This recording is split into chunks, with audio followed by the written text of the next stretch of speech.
Magka-work na ako. Gumaling si mama at tumaba pa buhay niya. Bayaran kami ni Ate Alma at makabanding namin si Labongski. Tumamat manalo ako sa 655 Lotto bukas sa Wednesday or Sabado. At matapos yung task namin, maging okay yung Pasko at New Year namin. Makasampa ulit ng barko si Papa.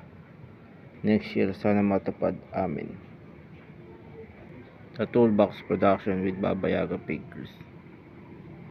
Johnny Palma, Toy Play Presentation present.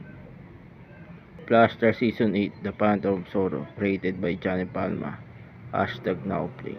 Yun, maiisipan ko ng gumawa ng isang bahay na bato upang matabunan ang pintuan, bakal na ginawa ni Panday Temyong.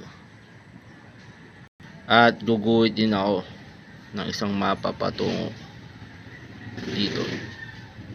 At itatago ko to sa isang libro. Matapos masunog ang sidit aklatan ng simbahan, ay napulot ko ang isang libro kung saan nakaipit ang mapa patungo sa bayan ng Kadiliman. At ang pangalan na nakapulot nito ay walang iba kundi ako, si Cecilio Manglapus. Simula noon ay nagka-interes akong hanapin ito, kahit na lumipas na ang mahabang panahon at matanda na ako. At isasama ko ang aking binatang pamangkin at mga bodyguard upang hanapin ang mahiwagang bayan ng Kadiliman.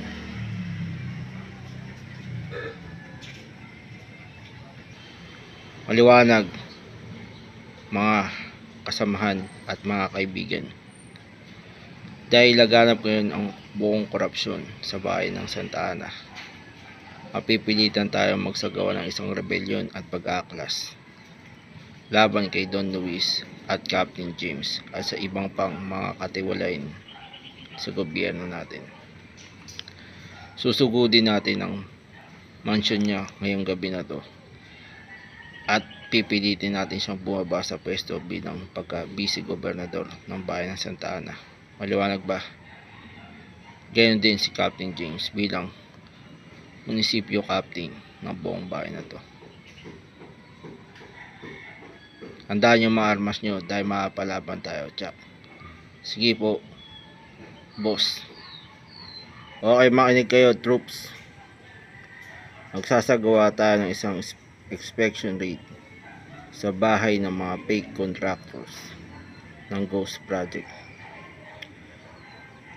At bilang mga estudyante ng Royal Navy Academy, sa pamumuno ko bilang cadet private, hahanapin natin yung sinasabing mamahaling karawahi na nabili ng mga fake contractors.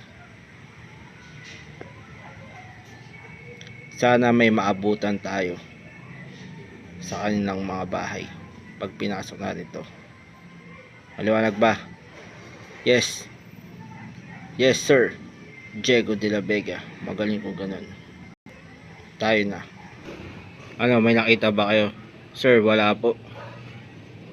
Mukhang nakatunog yata ang mga fake contractors na may gagawin tayong raid ngayon dito sa kanyang bahay. Kaya tinago siguro nila ang mga mamahaling karawahi na nabili nila gamit ng kaban ng ating bayan. Siguro nga. Makinig kayo mga kampon. Ngayon ay sasalakayin natin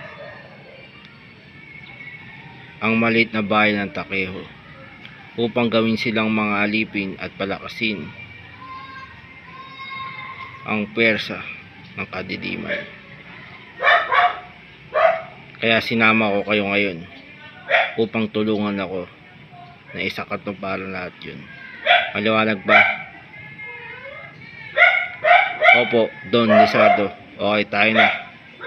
Mukhang naglilibot ang mga kampo ni Lizardo upang maghanap ng pwedeng gawing alipin. At baka mamaya makasalubong natin sila, kaya magsipaganda kayo. May naisip na ang paraan para hindi tayo makasalubong at makita ng mga kamponisado. Ano yun?